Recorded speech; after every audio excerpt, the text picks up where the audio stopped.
Hey everybody, welcome to Workforce Gaming. I am Brad, here to talk about Visions of Mana. This is the first Mana game I have ever finished. I've tried a couple of other ones and just never made it more than a couple hours. It just always kind of seemed like if you were to boil down a JRPG to what a JRPG is, you would get a lot of these games, and I don't mean to be reductive by that. I think that's kind of a unique feature of them, is that it kind of does seem like it is the archetype of what a JRPG is, and it kind of hits a lot of those notes really well. So this one is kind of similar to like a Tales of Arise, where it feels like, okay, this is kind of our shot. We're going to go big. We're going to make it look gorgeous. We're going to try and take our biggest swing with this series that we can to see if we can kind of propel this series from kind of that C tier series or that B tier series into that top. Like, can we get this to be a Final Fantasy level or a Dragon Age level or even something, a half step below those? Can we get it to be that new big thing that people are talking about in JRPGs? And I think for the most part, Visions of Mana succeeds in doing that. I will say, I played the demo a few months before it came out, was very interested. This just kind of ended up being one of those, I was just kind of sitting back there. And then they put the trial, like they put a 5-hour trial up on PS Plus, and I ended up playing the entire 5 hours in like 2 days. I was hooked on it, loved it. Eventually, a couple weeks later, saw it on sale, went with it. So it's actually the first time one of those trial versions on PS Plus actually convinced me to buy a game instead of me going, I'm interested in that, and then playing an hour and deleting it and never thinking about it again. But I think what hooked me with this is the prologue to this game in the first probably 8 to 10 hours is really, really good.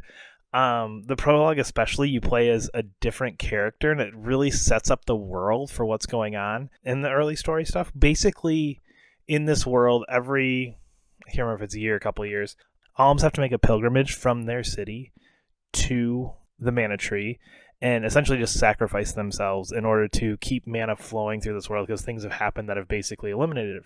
The prologue right away is this character kind of rebelling against this thought, because they obviously see some issue with the human sacrifice element of it. Some things happen, and then we get put into our main character. So just really cool prologue that happens with this.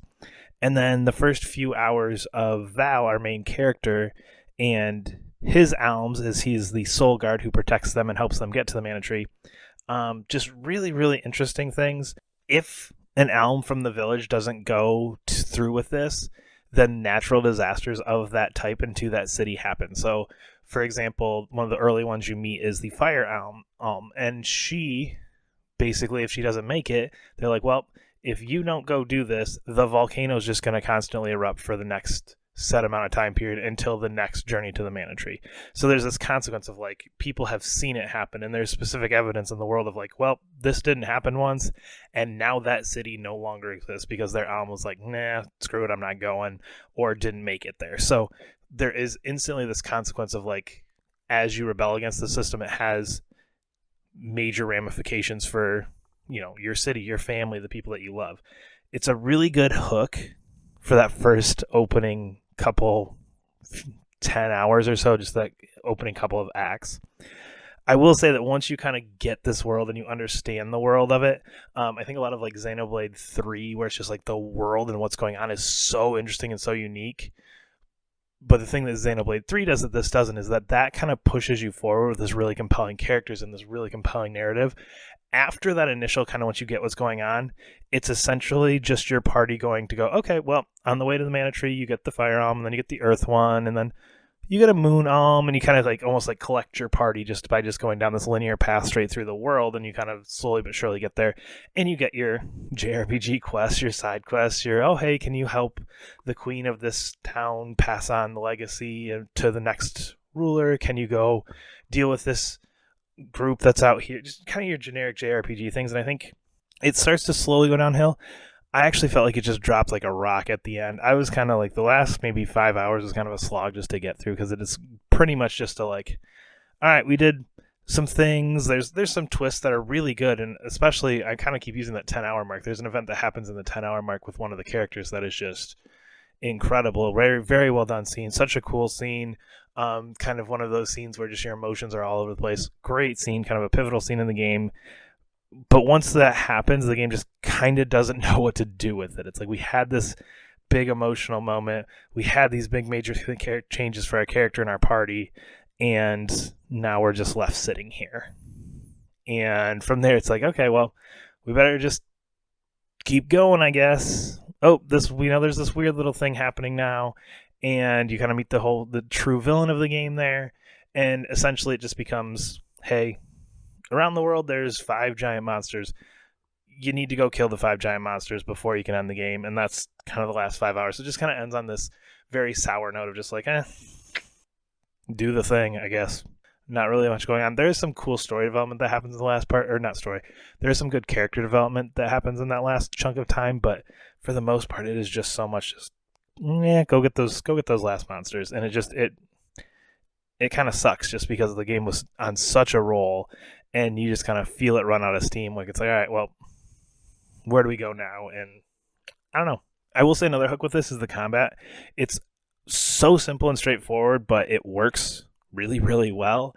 I played through Star Ocean the Second Story R.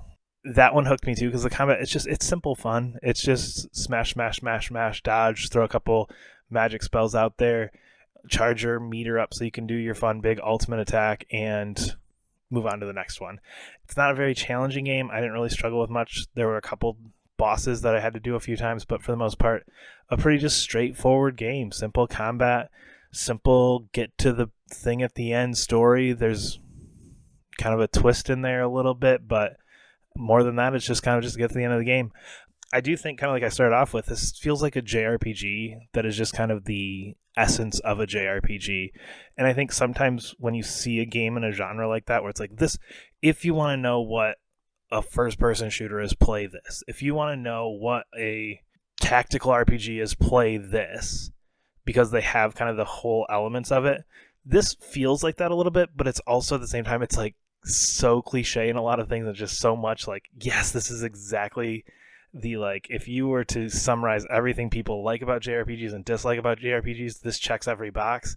So I feel like it's a JRPG for people who like JRPGs, but it's not one that I would say like, oh yeah, if you've never played a JRPG, go play Visions of Mana, because there are better, more interesting games. But if you're into JRPGs and you kind of like just that classic going just on an adventure across the world and just straight through it, and there you go, it is good. I had a fun time. Like I said, those first 10 hours are really, really good, and I just wish it could stick the landing a little bit more. But we are Force Gaming. Subscribe to our channel, leave a comment below. There's links to support us on Coffee as well. We'll see you later.